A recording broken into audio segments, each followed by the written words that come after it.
بسم الله الرحمن الرحيم عما يتساءلون عن النبأ العظيم الذي هم فيه مختلفون كلا سيعلمون ثم كلا سيعلمون ألم نجعل الأرض مهادا والجبال أوتادا وخلقناكم أزواجا وجعلنا نومكم سباتا وجعلنا الليل لباسا وجعلنا النهار معاشا وبنينا فوقكم سبعا شدادا وجعلنا سراجا وهاجا وأنزلنا من المعصرات ماء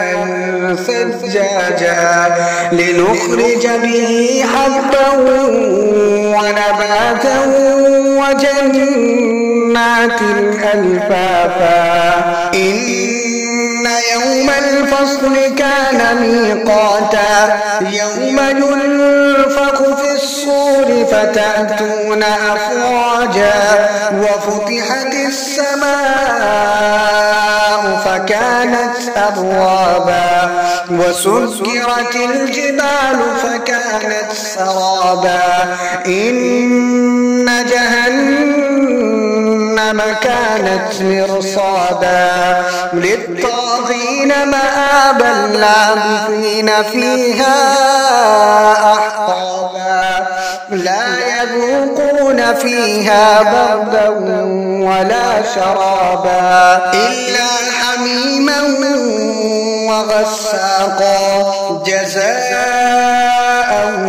وفاقا إنهم كانوا لا يرجون حسابا وكذبوا بآياتنا كذابا وكل شيء أحصيناه كتابا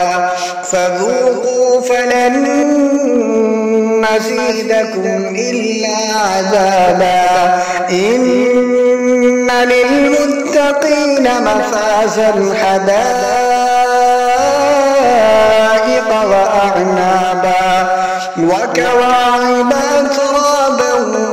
وكأسا دهاقا لا يسمعون فيها لغوا ولا كذابا جزاء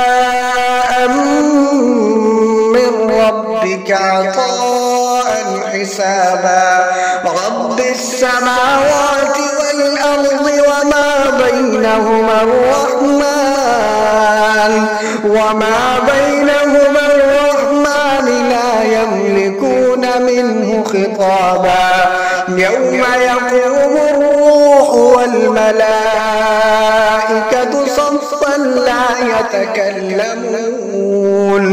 صفا لا يتكلمون إلا من أذن له الرحمن وقال ثوابا ذلك اليوم الحق فمن شاء اتخذ إلى ربه مآبا إنا أنذرناكم عذابا قريبا يوم ينظر المرء ما قدمت يداه ويقول الكافر يا ليتني كنت ترابا.